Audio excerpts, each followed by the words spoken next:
ပြည်ကျွေးစများအားလုံးပဲမင်္ဂလာပါရှင်လာမယ်တရက်10လ25ပေါ့နော်18ကျင်းအတွက်ဒီကနေ့ကတော့ဒီကနေ့ရှာတွေ့ထားတဲ့ date တစ်ခွက်ပေါ့နော် date site တစ်ခွက်ကိုတွက်ပြပေးမယ်နော်ဒါဆိုရင်လိုက်ပြီးတော့ကြည့်ပေးပါအောင်နော်ဒီမှာရှိနေတဲ့3ပါနော်ဒီ3ပါဆိုရင်ဘယ်ကဏ္ဍနေပေါင်းပါလဲဆိုတော့ဒီမှာရှိတဲ့နော်အကြောင်းတခြားကာလာလေးနဲ့ပြလိုက်မယ်နော်ဒီမှာရှိတဲ့ဒီ3ရဲ့နော်ဒီ2ရဲ့ပေါ့နော်နှလုံးပေါင်းခြင်း5နော်ဒါဆိုရင်သူက3ရဲ့နက်ခတ်5ဆိုပြီးရထားတာဟုတ်ပြီနော်ဒါဆိုနောက်တစ်ပင်ဆက်သွားမယ်ဒီမှာရှိနေတာက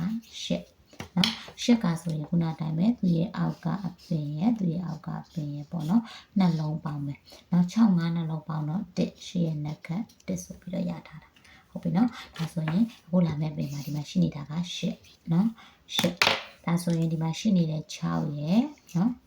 ဒီမှာလာမယ့်ထိပ်စီးတစ်လုံးရေနှလုံးပေါင်းမယ်ဆိုရင်သူက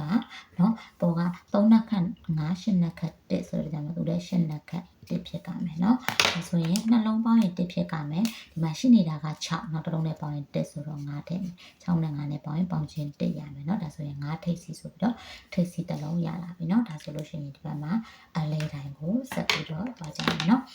အလဲတိုင်းကိုသွားပါမယ်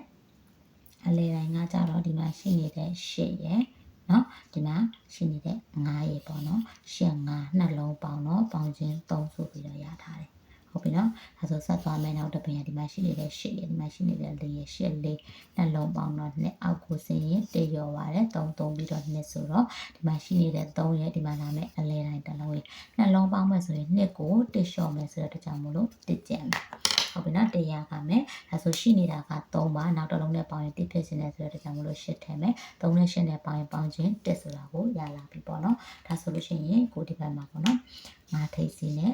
8အလဲတိုင်း5 8ဆိုပြီးတော့ရပါပြီเนาะဒါဆိုရင်ဒီဘက်မှာအပိတ်ကိုဆက်ပြီးတော့သွားကြမယ်เนาะ8 5နဲ့ကရှိနေတဲ့9ရဲ့ဒီမှာရှိတဲ့6အပြင်ကျော်က6ပေါ့เนาะ5 6နှလုံးပေါင်းတော့ပေါင်းချင်း1ဆိုပြီးတော့ရထားတယ်เนาะဆက်သွားမယ်ဒီမှာ6 6နှလုံးပေါင်းတော့ပေါင်းချင်း2တစ်ပြီးတော့2ဆိုတော့သူကအောက်ဆင်းရင်သူကကျတော့တပွင့်တိုးသွားတာပေါ့เนาะပေါင်းချင်း1ပြီးပေါင်းချင်း2ဆိုတော့ဒီမှာဆိုရင်ရှိနေတဲ့9ရဲ့ဒီမှာလာမယ်တစ်လုံးရဲ့ပေါ့เนาะနှလုံးပေါင်းမယ်ဆိုရင်2ကို1တိုးမယ်ဆိုတော့ပေါင်းချင်း3ဖြစ်ကြမယ်เนาะတပွင့်တိုးမှာပေါ့เนาะအဲ့တော့ရှိနေတာ9နောက်တစ်လုံးနဲ့ပေါင်းရင်3ဆိုတဲ့အတွက်ကြောင့်မလို့8ထည့်မယ်9နဲ့8နဲ့ပေါင်းရင်ပေါင်းချင်း3ဆိုတာကိုရလာမယ်ပေါ့เนาะဒါဆိုလို့ရှိရင်မတို့ခဏလေးတစ်ပွက်ထွက်လာပြီเนาะတရက်10လ25ပေါ့နော်18ချိန်မှာထည့်ထားရမယ်ခဏတစ်ခွက်ကတော့5ထိပ်စီ8အလဲတိုင်းနဲ့8အပိတ်ပေါ့နော်5 8 8ဆိုပြီးတော့ထည့်တစ်ခွက်ထပ်ပြီးတော့ရှာတွေ့ထားပါတယ်နော်အဲကျွန်မရှာတွေ့တာကိုဆက်ပြခြင်းဖြစ်ပါတယ်ကိုတို့မတို့ချက်တူမချင်တဲ့တဲ့လိုက်ပြီးတော့ကစားကြပါနော်အားလုံးပဲလာမယ့်ပုံမှာစီပြေခံကောင်းပါစေလို့ဆုတောင်းပေးလိုက်ပါတယ်ရှင်အားလုံးပဲကျေးဇူးတင်ပါတယ်ရှင်